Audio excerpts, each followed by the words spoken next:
Hey guys, it's Sam again. We're here for part two of my series of talks called Taming the Beast Within. Last video, we went over circus master programming and human domestication. Now, where we left off in that last video was how certain institutions have programmed certain structures in society, certain structures in life, have maintained them over time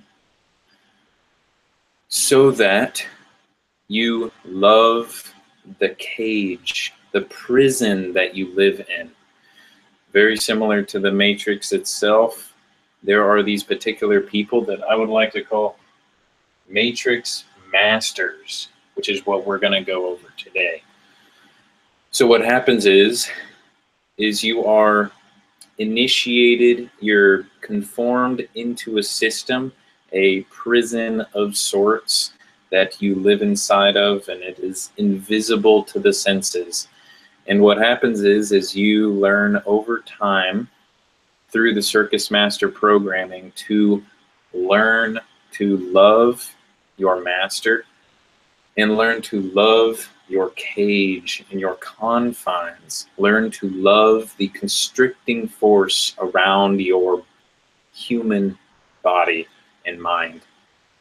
And it really is a constriction. It is kind of like a snake that slowly constricts around you over time, slowly suffocating your life force, your vital spirit energy, your vital human energy. Last time we went into briefly the mechanics in which this is achieved, and this goes on. This starts at school. So whenever you are a child, you are just pure expression, pure human energy, pure life force, pure life, and that's why babies can go from laughing, hysterically to crying in almost an instant, is because they feel things most likely that we can't.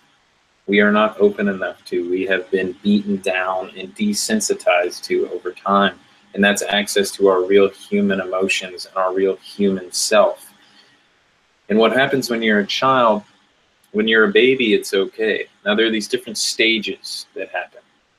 You're a baby, now you're a child, now you're adolescent, now you're a young adult, and then you're an adult. And in each stage, certain things are expected of you. So when you're a baby, it's okay to express yourself freely. It's okay to express yourself in ways that adults do not, because it is seen that way. It is a label. It's called, you're a baby, so this is how you act. Now what happens is when you move past being a baby, there are things that you are not allowed to do. No, don't cry. No, don't do this. No, and these are slowly programmed out of you over time. Some are, some are appropriate, like peeing the bed is one of them, learning how to control your bowel movements, which babies don't have. That would, that's useful. But when we're a baby, we are pure expression, pure energy.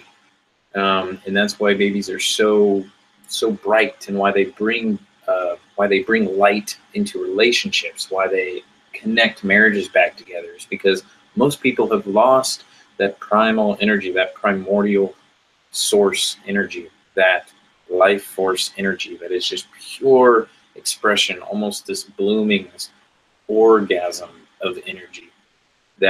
And that's why also, in another sense, people who are evil, like these individuals, that is why a lot of predators prey on children, is to access that kind of divine life force energy that they have lost over time or was stolen from them. So that's another reason why. Now, after you're a baby, you're expected to be different, and then you're also put into school. And what happens in school is that it's no longer about your expression, it's about everyone's expression. So no longer is it about your expression.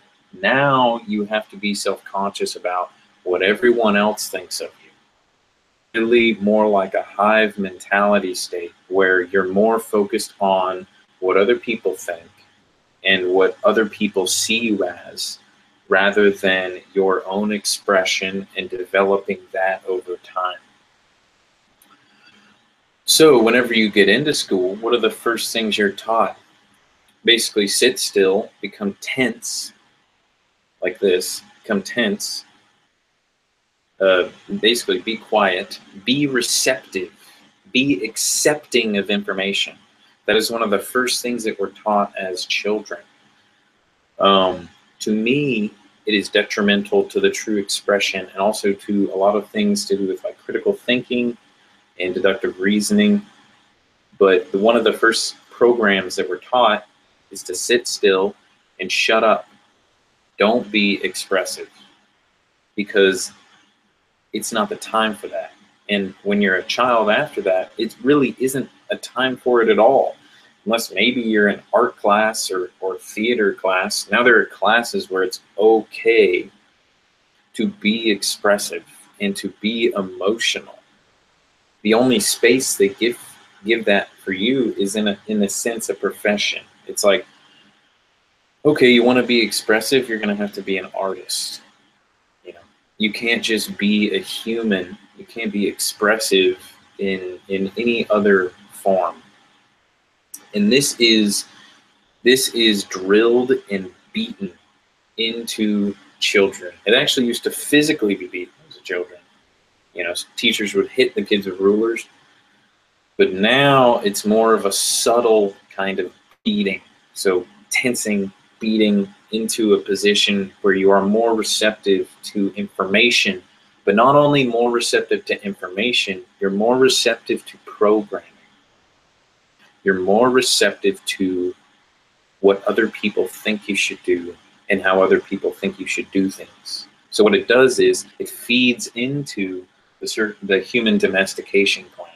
So the human domestication plan is to get us all desensitized, get us all dumbed down, get us all thinking in a group instead of thinking individually for ourselves and for our own expression and for our own intent in this reality.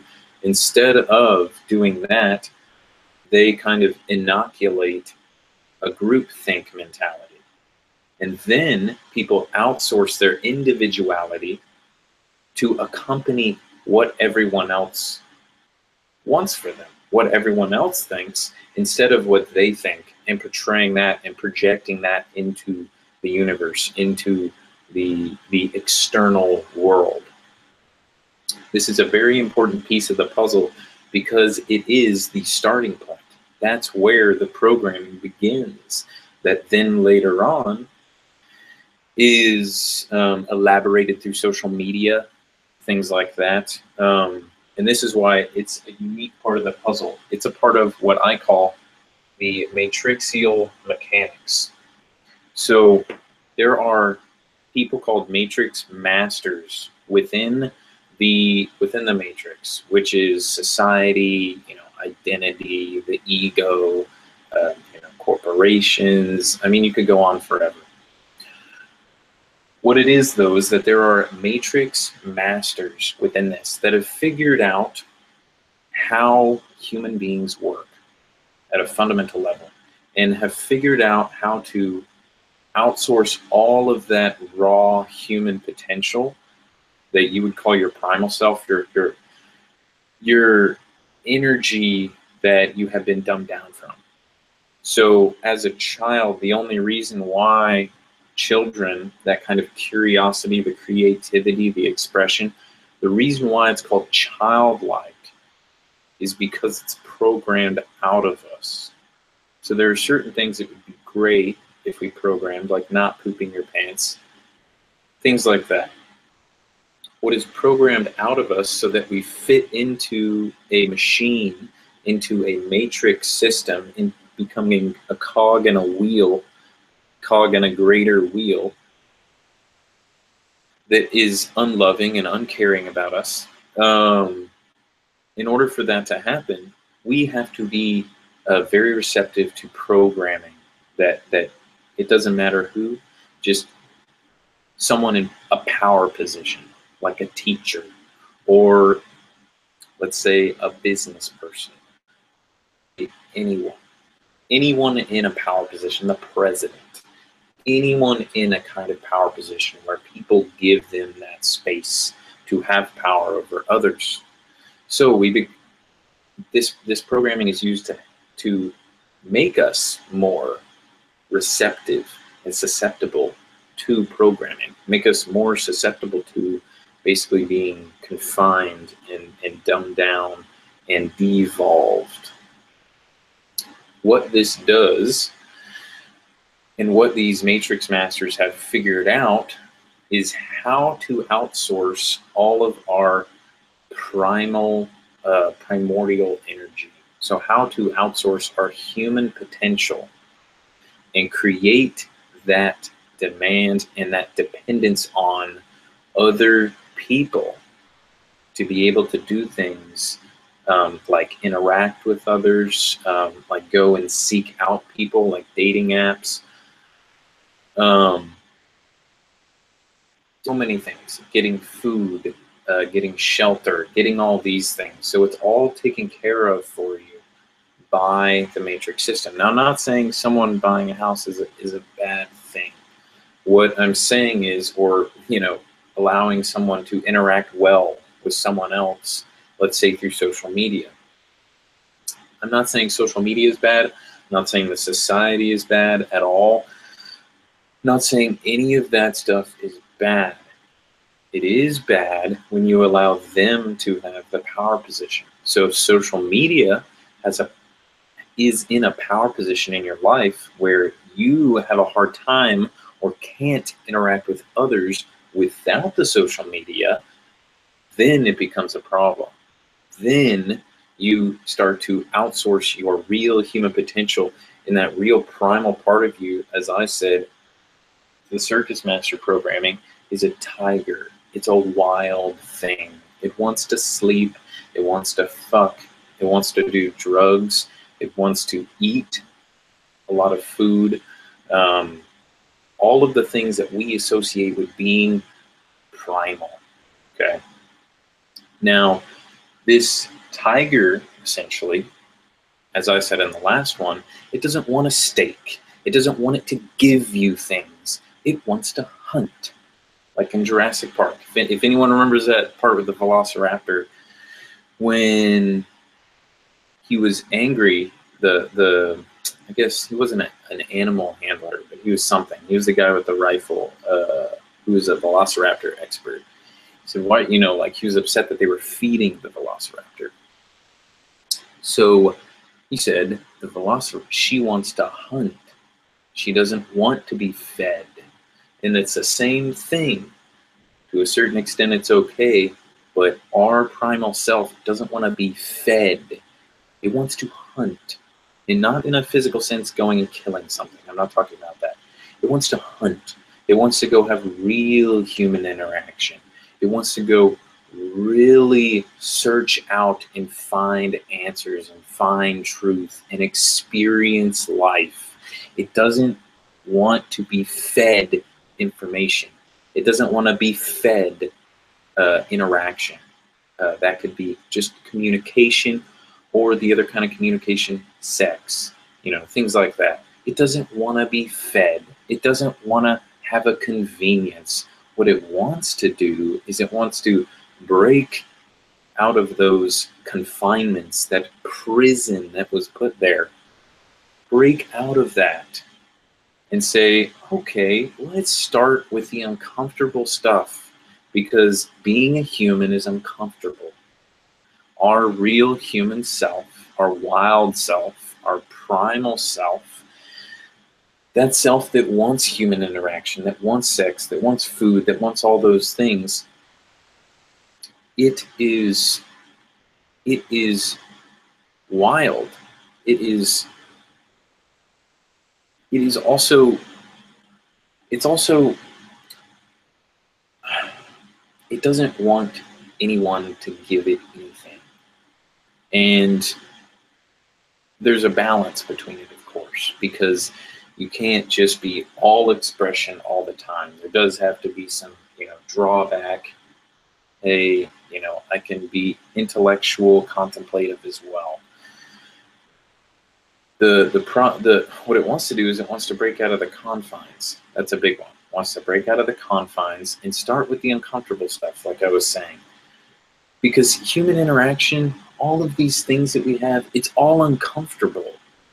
Human interaction is really uncomfortable. Relationships are uncomfortable. Developing relationships are uncomfortable. And that's literally all anything is about, is relationships. What relationship do you have with this? What relationship do you have with this? I remember talking to my friend Julian the other day, and he talked about how that's kind of like what shamanism is just building relationships. That's kind of what energy work is just building relationships to things, your relationship to water, and kind of everything in general, is that your relationship to other things defines how you interact with it. So that's a big one. After you get out of these, if you get out of these confines, and there's very little space for it in the society that we've created, and that's why there are vacations, and you go to a bar to be expressive, you go to a party, because there are designated places outside of the places that we exist in that are okay to be that way. You're okay to be funny and goofy and all that stuff outside of that. That there's a designated place for it, because we genuinely don't have the tools to have access to it, or at least haven't been able to find those things. So that is the first part about it. Basically, start to become uncomfortable.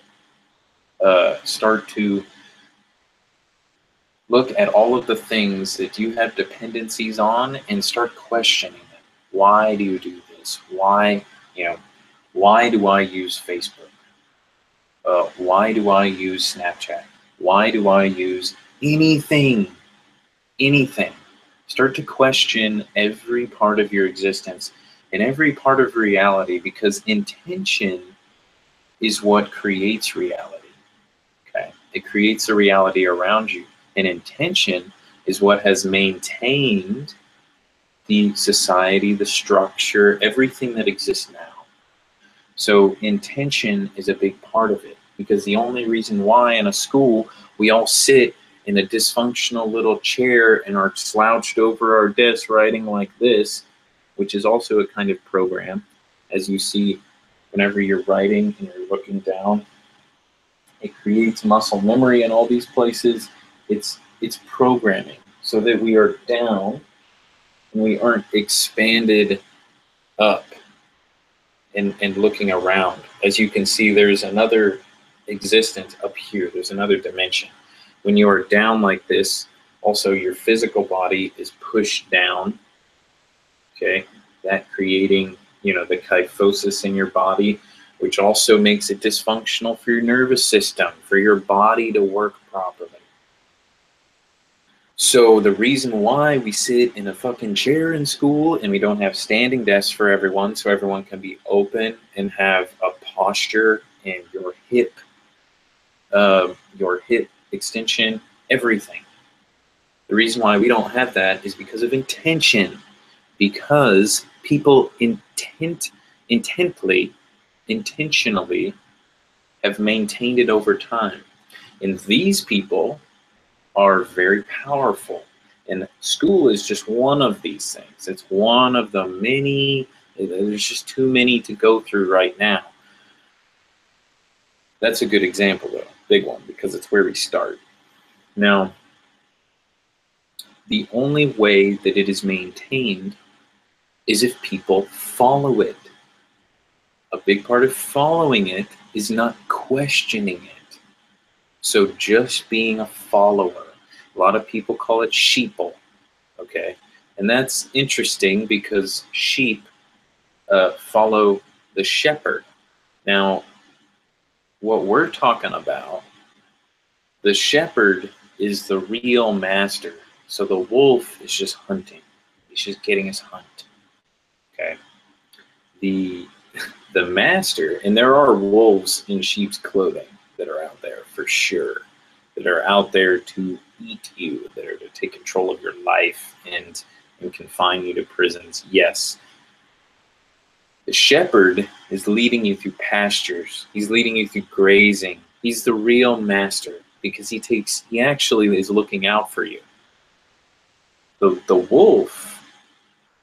wolf in sheep's clothing, which are these people, because the Matrix isn't bad. Society isn't bad. School isn't bad. It's just how it's been maintained for so long.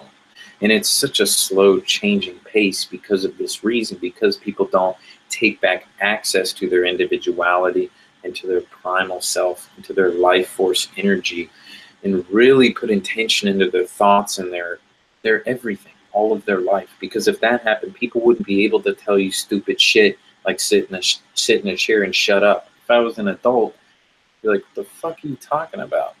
Like, what? There's some kind of agenda here when that kind of thing happens.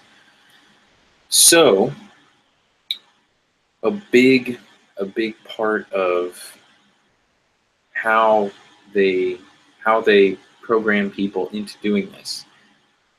And again, the Matrix isn't bad. Society, all these things aren't bad. It's just that we don't reclaim that part of ourselves and put us back in the power position, which is something I wanted to go over. Regaining the power position and the primality, and the matrixial relationship. So the primality and the matrix relationship. So what that means is the primal and the matrix relationship is really important because your relationship to once you have kind of re-accessed that primal part of yourself, and I'll talk about that in a little bit, you have the matrix in society. The only reason why it's like that is because of our relationship to it, is because we think that the society, we think that other people and corporations and companies and all sorts, in the government and all sorts of different things, that they're the ones in power, that they're the elite, that they're the experts, that they're the real stuff. Because the way we're programmed as children, we're taught to believe that the Matrix is more real than the human expression, than the human self, than the human emotion. Now, what happens after this, that's how the programming starts. So it starts with making you, but programming you into appreciating the Matrix, which is transient. Society, identity, your status, your role, all of these are transient. They are temporary. They are fleeting. But your humanness, your human expression, your individuality, your emotions, those don't go away. Those are there. Those are the foundation of the Matrix body. So re-establishing your relationship to the Matrix and understanding that the human self is the foundation.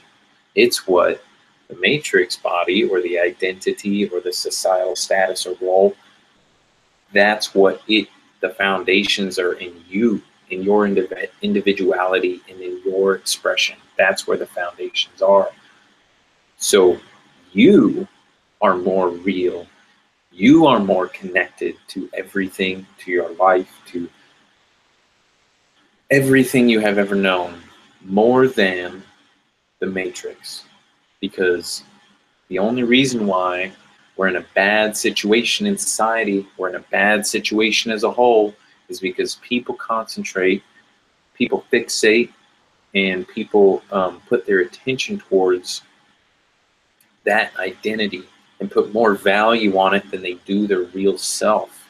So what happens is whenever the matrix fails them, whenever the status or role fails them, whenever a relationship fails them, whenever anything within this greater concept we call society breaks down, it breaks them because they haven't developed themselves. When you don't develop your real self, your connection to your mind, your connection to your body, what happens is there's an unstable foundation underneath your status. There's an unstable foundation underneath your role, underneath everything in your societal body or the matrix body. Then what happens is whenever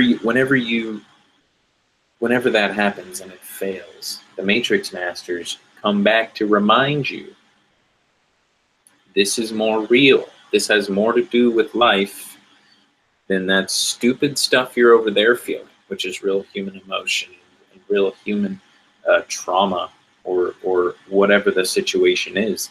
No. You need to come back. You need to get back to your job. No one cares.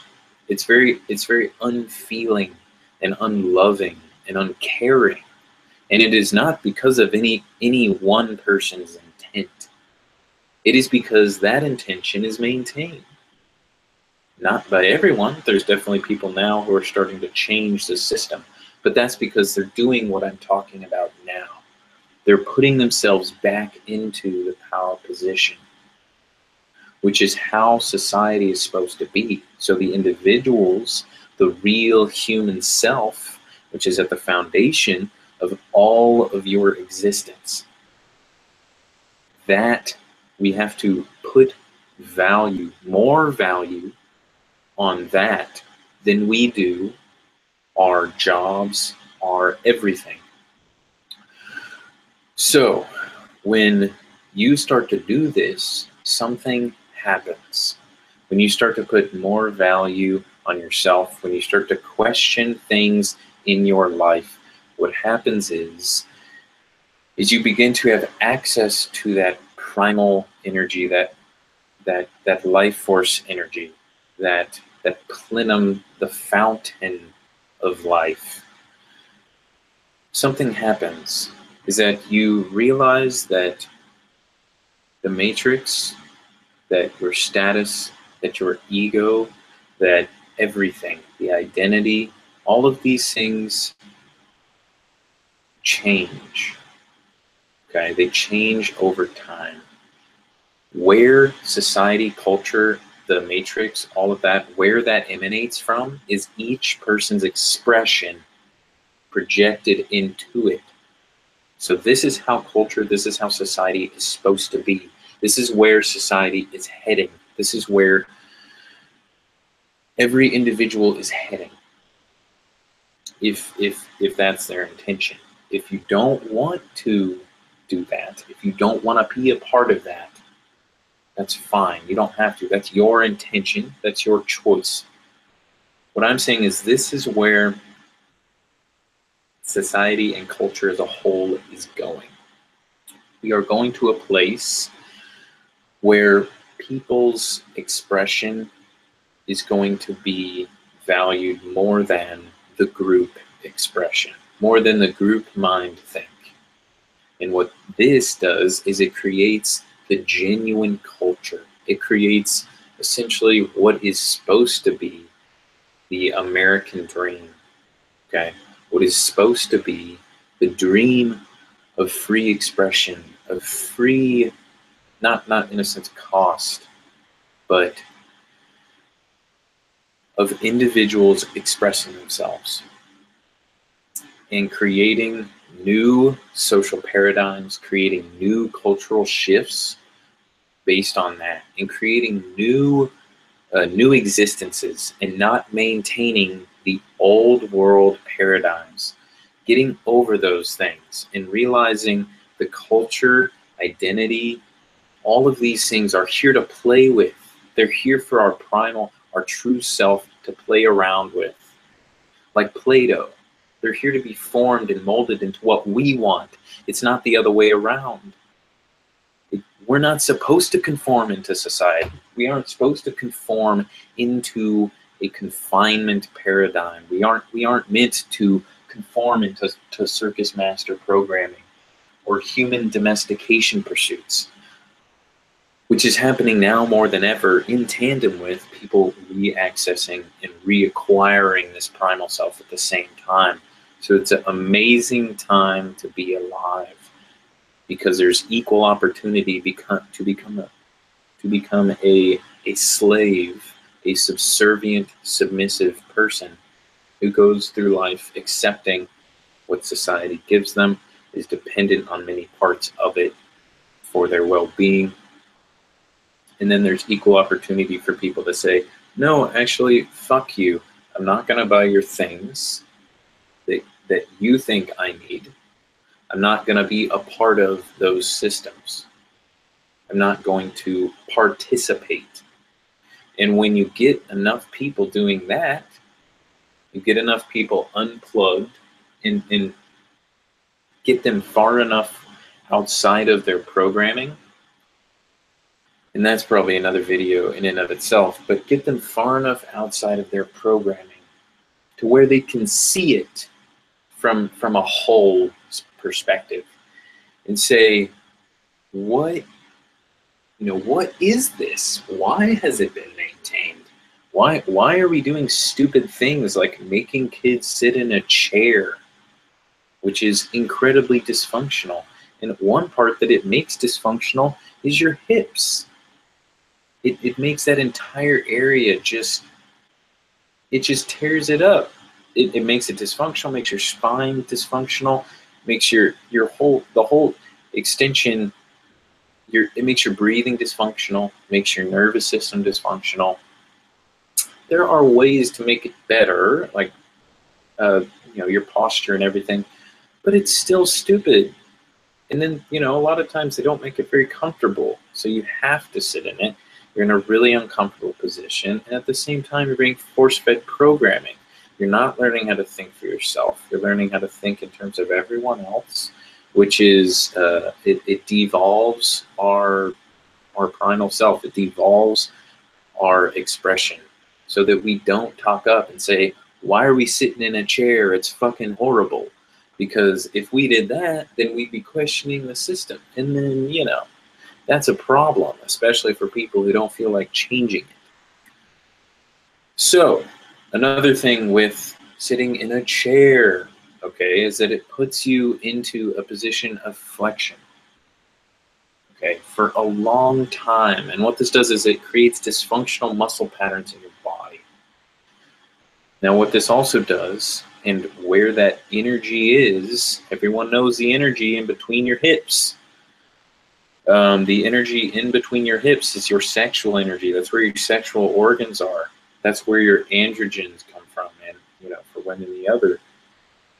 That's where hormones come from. And now, if this part of you, this entire area of your body is now just completely dysfunctional, it can't move or operate, that translates.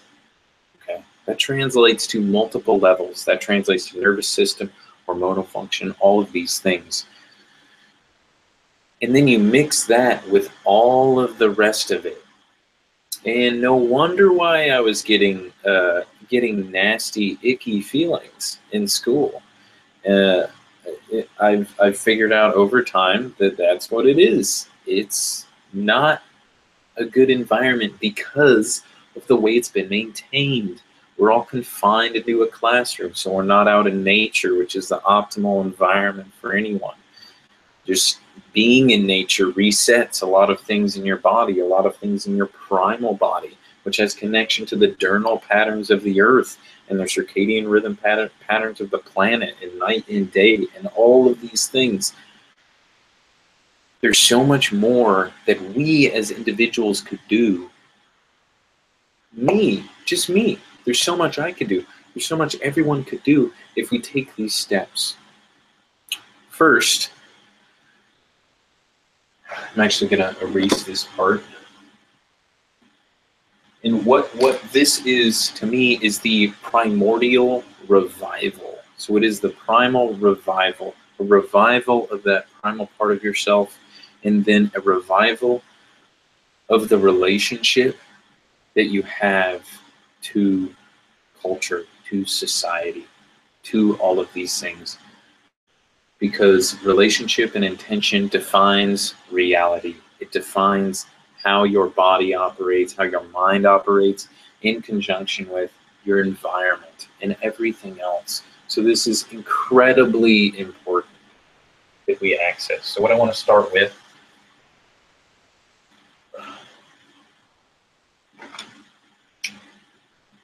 I accidentally erased that.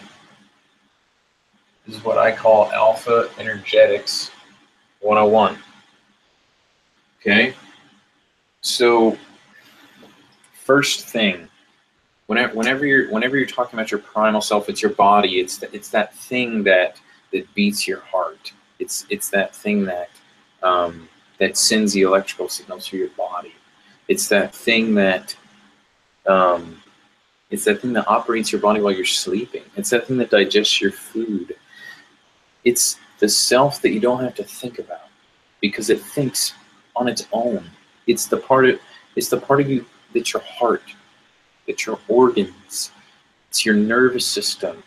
It's kind of the things that mainstream science calls unconscious, even though in a lot of actual scientific situations, it's more conscious than you are. I was talking with my girlfriend recently about it, and she said that your heart knows, or your body knows, whenever you're gonna to make you faint in a situation, so that all the blood rushes in a certain way to back to your brain if your brain's not getting enough blood. Which no one would think about. They wouldn't be like, I'm gonna fall on the ground, like just fall on the ground. You wouldn't think about that. You'd be like, oh, what am I gonna do? Do I, your mind would get in the way. So your body has to be more intelligent in terms of all this stuff. So first thing, working from the ground up, what we want to do is we want to think about posture. Now, I'm not talking about posturing in a conversation like a lot of people do just to make themselves feel better than everyone else. What I'm talking about is your actual body posture. And what it starts with is your feet, because that's where that's where all your weight is. So it starts with your feet. It starts with taking off your shoes, preferably walking outside. Starts with your feet. So getting to where you can create an arch in your foot, where you can create torque in your hips, where you can fully extend your hips, fully access that stability in your lower body. Okay. From there, and I would look into foot posture, and also how to work out and how to run and how to do all these things without supports in your shoes, because that's another one of these circus master things is shoes, and I've already made a video on it, so I'm not going to go into it in depth, but shoes with support in them, because it isn't orthotic. It's not letting your body create its own structural integrity. It's like a weight strap, or like those things you put on your elbows, or those things that kind of spring and help you move around. They're not really helping you. They're creating the illusion that you're actually doing the work. There's never been anything better, almost entirely, for my knees, for my hips, for my whole body, for my spine. I used to have really bad back issues, and now I don't. I run with no supports. I run in body glove shoes, which are basically like Vibrams. There's nothing more that has helped me than stop wearing shoes like that, running. I still wear them because they were expensive shoes when I bought them. The ones with not support in them, but the shoes that have, that are comfortable. I still wear them around because I'm not going to throw them away. That's ridiculous. But That's one of the best things that have happened to me, and really feeling your body and feeling your bare skin on the ground. Because we have, through this programming, this human domestication programming, we have become very soft. We have become very brittle. Um, the end goal of you getting supports off of your body, getting all that shit out of your life, being like, I don't need any supports. I don't need your orthotics. I don't need anything that you're talking about right now. When you reclaim that autonomy in your life, and autonomy is a key word, you start to feel your actual body. You start to feel your actual movement and how you're supposed to move, and really experiment and just get into tune with your body and with your mind and how you think in nature too, which is the place that is the best for us because it demands functionality. And it's such a unique dichotomy because of that, because we have society which is man-made, then we have nature. Now nature is more functional for us, so we're going to have to make society through our individual expression, through our individual creation. We're going to have to make society similar or like nature, or allow these structures to exist in our bodies that would imitate that, so that we can have the best time in society and culture. And there's a lot of things in nature that go over, and that's because we live as well in a holographic universe. We live in a universe where the whole contains the part, and the part also contains the whole. So if we can access these things, we can access the larger whole aspects of them. So posture is the key. While we move up our body, we get that hip open. Okay, that means your sexual energy is open. I remember Elliot Hulse talking about the sexual energy, getting your hips open as well. I don't know if he was talking about the hips, but re-accessing that primal energy, which not only has to do with your sexual energy, but also has to do with all sorts of different kinds of energy. The hormones that make you want to eat, the hormones that make you want to do all the things that you do, adrenaline, everything. Your nervous system, your parasympathetic, your sympathetic. It's all connected in these intimate and subtle ways. Okay, so posture, we're moving up. So we go to the abdominals, okay, in this area. Now, we can talk about transverse, we can talk about rectus all day long, okay? Great, you have six-pack abs. Doesn't mean shit to people who understand that there are muscles that help you breathe that are desensitized and dumbed down and basically dysfunctional because of the systems that we have. So because of the chairs, our chest is down, our abs are stressed, and we can't have the full access, the full breathing that comes into your posture as well. So what happens is we need to open up our body when we breathe, really breathe as deep as we can, intentionally when we can focus on it. We're not going to be able to intentionally breathe 24/7, but that's a wonderful thing to try and do. So when we get to our breathing muscles, really look into a lot of breathing exercises you can do. There's the breath of fire. There's forcing your breath in different ways to develop those muscles that, since we were a child, have been devolved so that we can't have access to all of the nutrients, which are the gases that we breathe, the oxygen, nitrogen, all of those gases. So we're moving up. So when you go to breathing has a lot to do with your nervous system. You can reset your nervous system by breathing. So you can be in a real sympathetic state, which means you can be in a real flight or fight response, really stressed.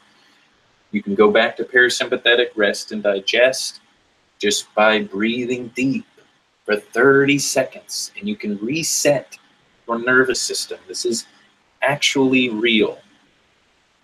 Big deep breaths. The only way you can do that if you assess everything before that. So it builds up your body.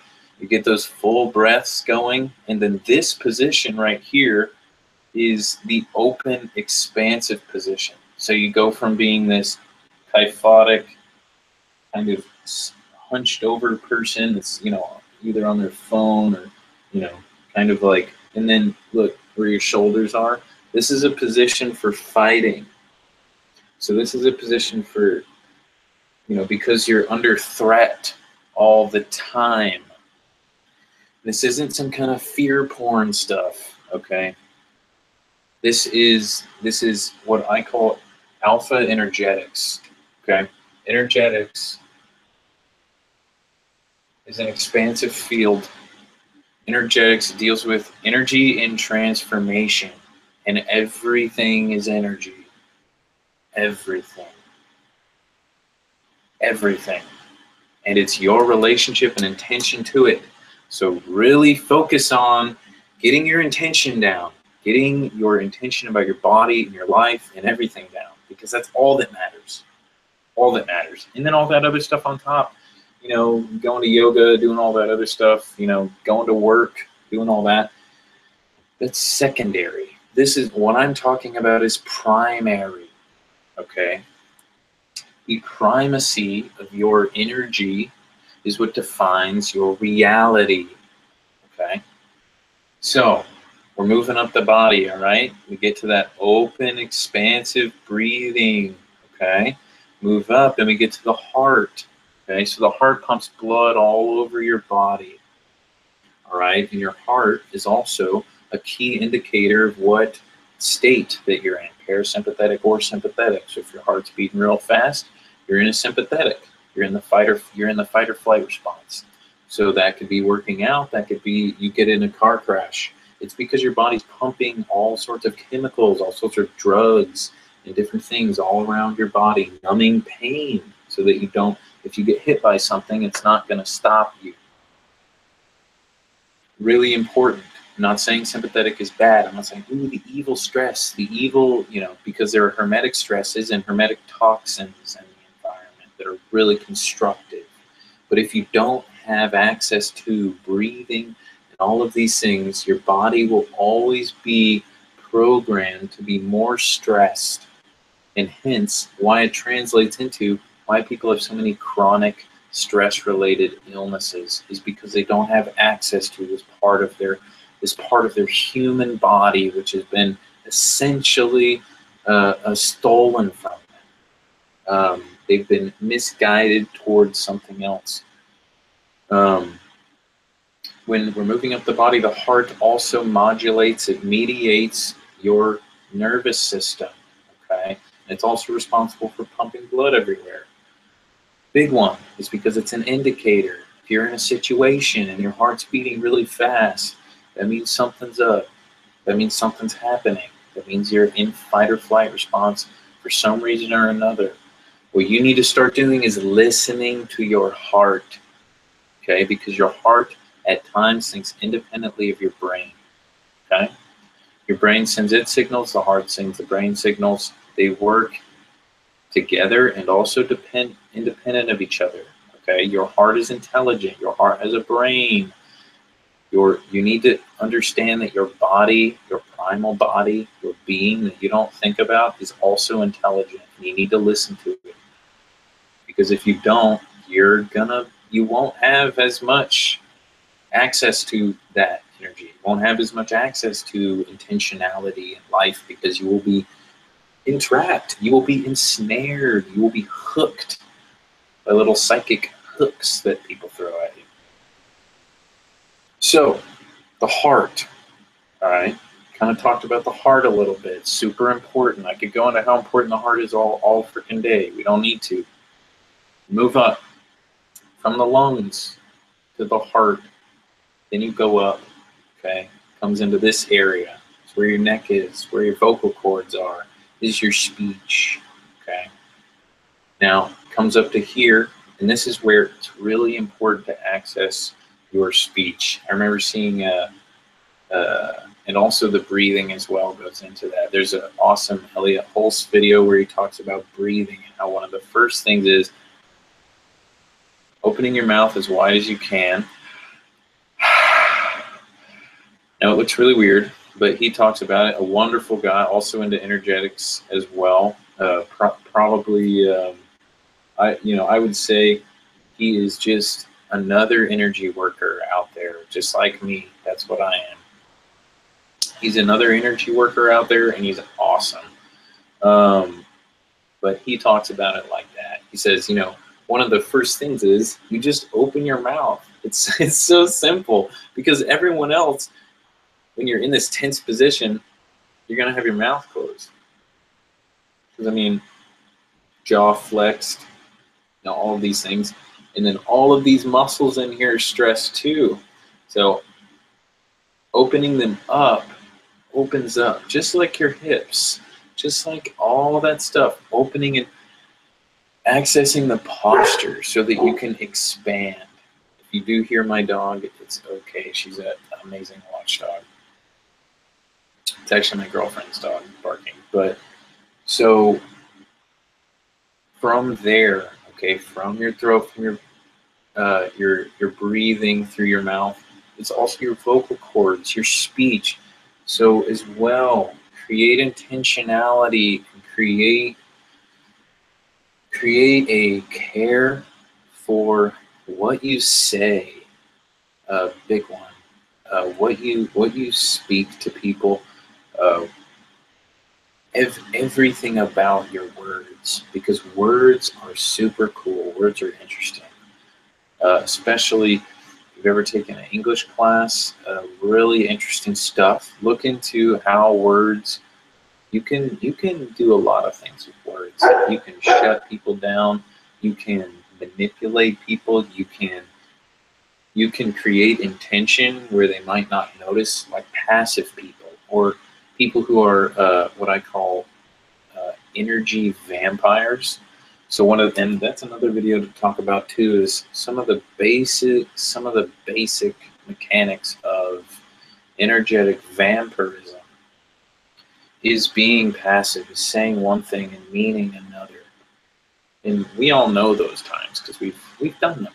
We've said things that we didn't mean, just to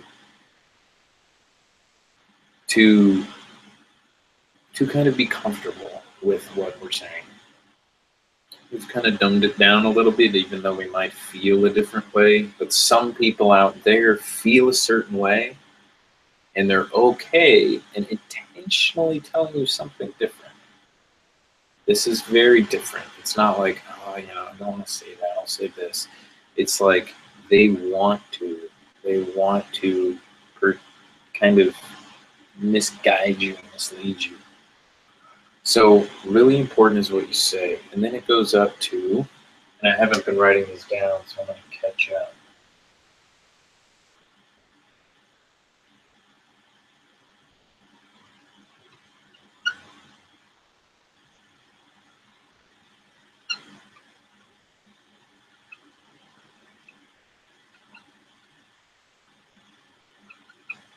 And then brain. So all these things, it's like a chain reaction. Boom, boom, boom, boom. Brain. Okay. So whenever you're in this position, whenever you're creating proper breathing, proper circulation, proper alignment for your nervous system to function, after you do that is your brain. So all those things go up to complement and kind of ignite the power of your brain. Okay. And anyone who's done breathing exercises or breath work for a certain amount of time will understand that it has a huge effect on your thinking capacity. A huge effect on what you can do with your mind. This is probably one of the most important parts as well, is through questioning, through intentionality, through really addressing everything in your life, everything in the self, in every relationship you have, everything you have, and your intention towards it, you will reprogram your mind this way. It is not easy which is why some people are totally cool being sheeple. If you watch The Matrix, it's really hard to unplug, because you come to a world that isn't shiny, that isn't comfortable, that isn't all nice and neat and pristine. It's more messy. It's more uncomfortable. It's wild. It's uncontrollable. It's chaotic, and it's also incredible and beautiful and amazing and sacred. And it is something that the Matrix Masters, the individuals and companies within power, have sought out through wealth to keep us from accessing. Okay? And from the brain goes to technique. Okay?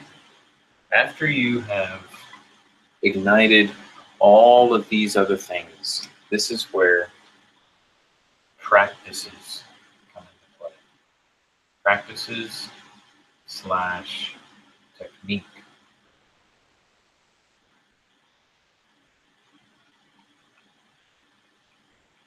And also the connection of that word to technology. It's a particular technique. It's gonna change.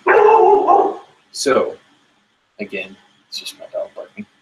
Practices and techniques. People confuse this, okay? Use a different color. People confuse, okay, with being able to take care of all this stuff that they haven't gone back and accessed yet. Okay, so let me give you some examples of what these are. Okay, now some of these might kind of put you on the path, kind of might send you in a direction, okay, but they're not specific enough.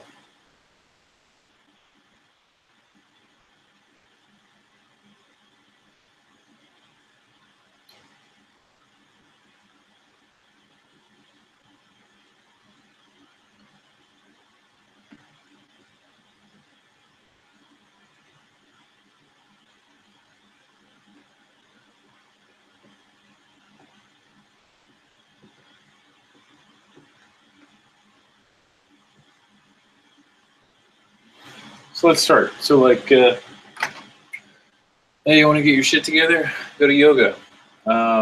Wonderful. Yoga is amazing practice and technique, but it don't mean shit unless you've gotten all this stuff. It don't mean shit. Okay? If you don't have your energetics down, it don't mean shit. And what I mean by it don't mean shit is that it won't be as constructive as it could be. So you'll start with yoga, and you're gonna start right here with yoga, and then you're gonna figure out, oh wow, I could, it kind of helped me think better. Oh, okay, cool. I have, maybe I have a little more confidence. I can kind of say a little more, maybe my blood pressure is getting a little better. Maybe, I'm getting more access to a kind of structure that, in my body that helps me breathe, maybe. And then, maybe I'm getting more posture. Maybe not. Maybe that isn't being thought about or accessed. Yoga is a lot about posture, a lot about those things, structure. Not bashing yoga at all.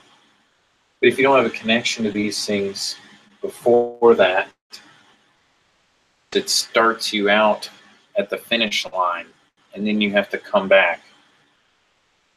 Okay, so what's all this stuff? It makes things discordant. Exercise, same deal. And then as well, meditation. And then theogens is a big one, because people, it's becoming very popular. It's becoming very touristy. These, what the natives of this country called a spirit quest, They didn't call it that because they didn't speak English, but a spiritual journey, an initiation into adulthood, which usually included some kind of, whatever you want to call it, entheogen, hallucinogen, some kind of plant facilitator of the experience, some kind of, you could call it intoxicant, whatever you want to say. This is a really popular one that's happening now, and I think it's really misguided, and only because that I was misguided.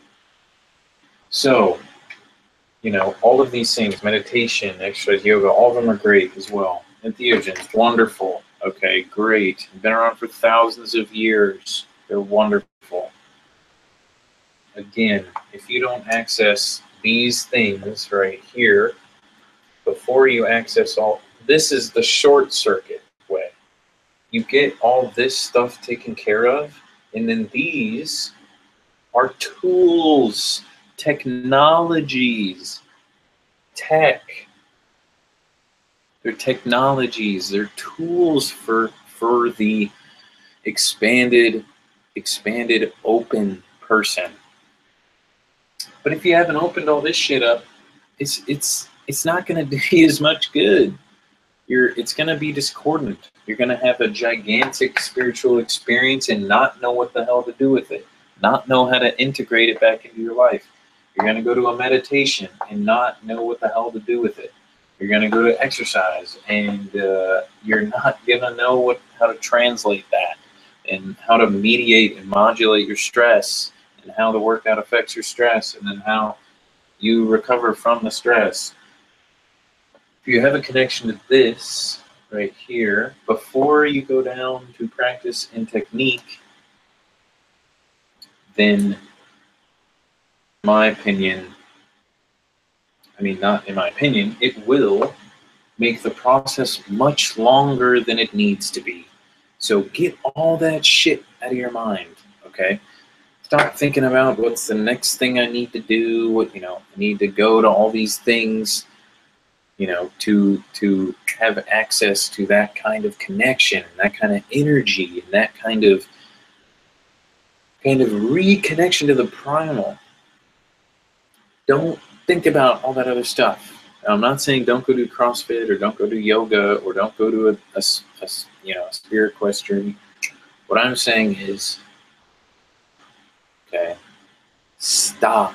Because again, these also have to do with the matrix, okay? These also have to do with culture, with people's intention.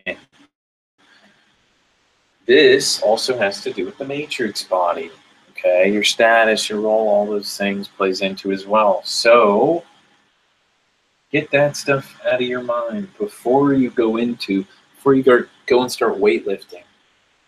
Re-access all of your human potential and energy. Re-access that. And how you do that is reconnecting your body, reconnecting your mind.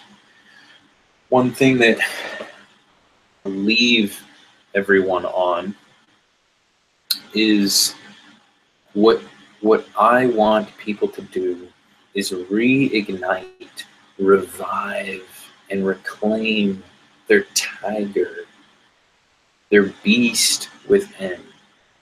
Okay? So what the circus master doesn't know is if you stop eating steak, form in his show. Okay? You stop eating his steak, puts you in the power position. Then the circus master has to figure out how you're going to eat. But if you act up, then he throws you in the cage. It puts you in the power position. So what happens is, if you don't eat his steak, then he gets real worried. You might have to kind of put yourself in an extreme position. You might have to just say no for a long time. So, the circus master gets kind of worried. Oh, geez. And what happens is if you're going to perform in the show, you got to eat your steak. And then you got to set your boundaries. That's a big one. You got to say, okay, I'll take your steak, but step back. You leave me those steaks over there, and I'll eat them how I want to. Okay? You put yourself back in the power position. The one thing that the master doesn't want is that situation, because then he won't be able to tell you what to do. He won't be able to give you things that you supposedly need in this life, like social media, which isn't a bad thing again. Oh, it's a technique. But if you don't have this down, you won't have relationship and intention down, and then you won't be able to interact with anyone that's something that's intentful and what you want. So again, all of these things in society are techniques and tools, and they're just maintained. That's why they're still around. It doesn't mean that they're great. It doesn't mean that any social paradigm is good. We need to question them all, and it's not a violent opposition. It's not a complete and mindless defiance. It is a thoughtful defiance, because if we don't do it, we do an injustice to ourselves and everyone else on the planet.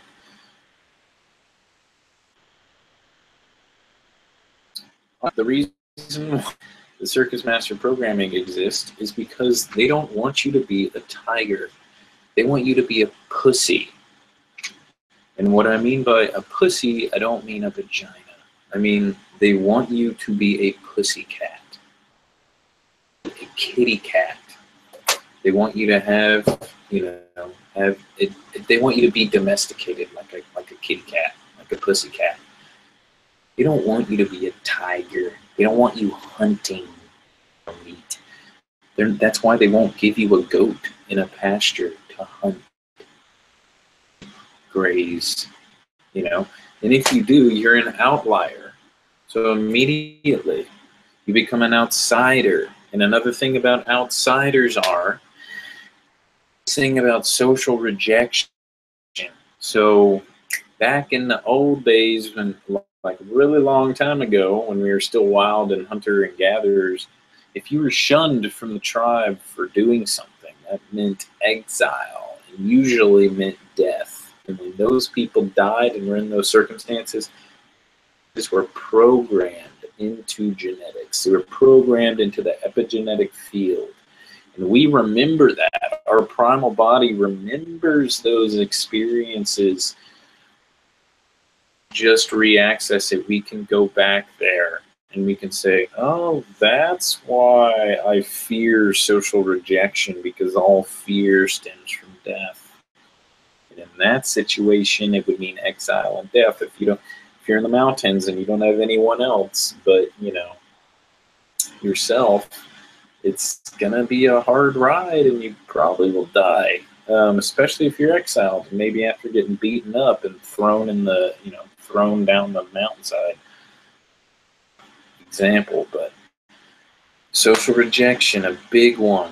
People feel it as though it is a kind of exile. Don't have these things developed, so they're not really an individual. A lot of people function not as individuals, but as a group, and it's really dangerous. You have to function well as an individual before you can function well as a group. And people don't think about this. This is why group projects and classes don't work, is because most of those people don't have the individual part down. Okay, so they don't work well in a group. They're passive. They don't say things. They don't do things because they don't care enough, because they know at a deep level that they haven't done any of this shit, so it's useless working in a group. That's why they don't like interacting. It's because they're like, man, I can't interact with myself. Fuck off. I can't interact with my own life and my own self. Why would I want to interact with anyone else?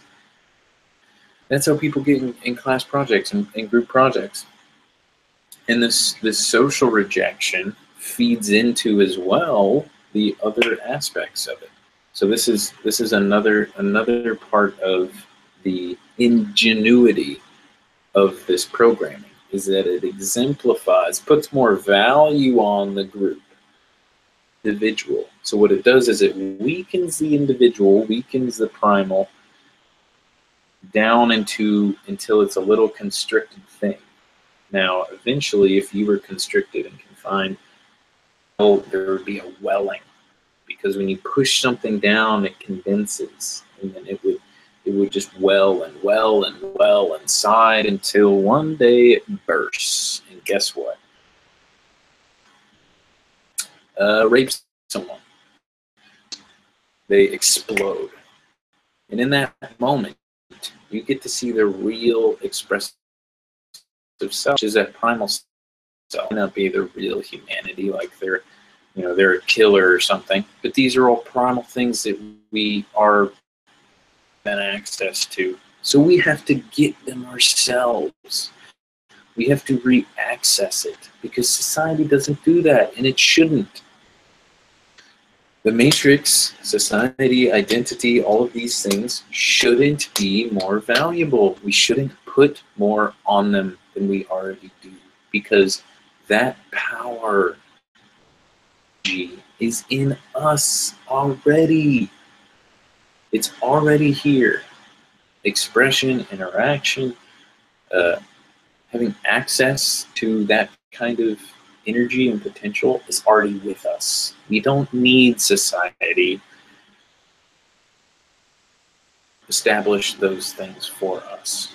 So the main thing that's wrong with the world today, okay, and what I kind of want to leave you on, the only reason why we're having problems in this world in this day and age is because people put on the matrix body than they do on the primal body. They put more appreciation and value and worth into identity than they do the primality, the primal self. That is the source that exists today. We put more appreciation and all of those things on borders, on boundaries, on little programs, which are the same thing. They're like nation borders, just kind of basically segregating all of these parts. And again, like I said,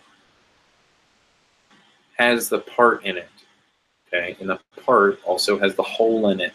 If you can understand society, you can see it's just a higher dimensional projection of what's happening in here.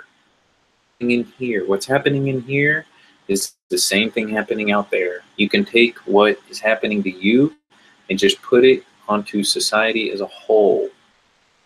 On the world, it will be slightly different, of course. It'll be more complex. But again, society as a whole is just a projection of the society in us on a small level, on a smaller level, relative.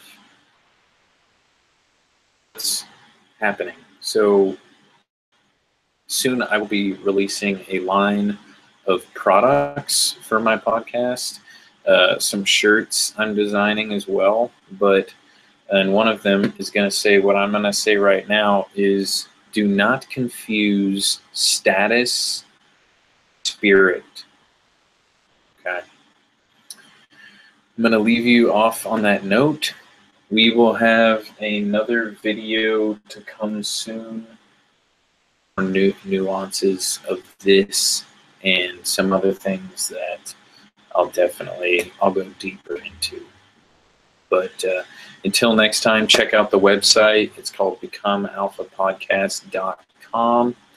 And soon I'll be posting on the page and also on my Facebook account the link to my products that I'll be releasing, so that you can enjoy these videos and also represent, also mention.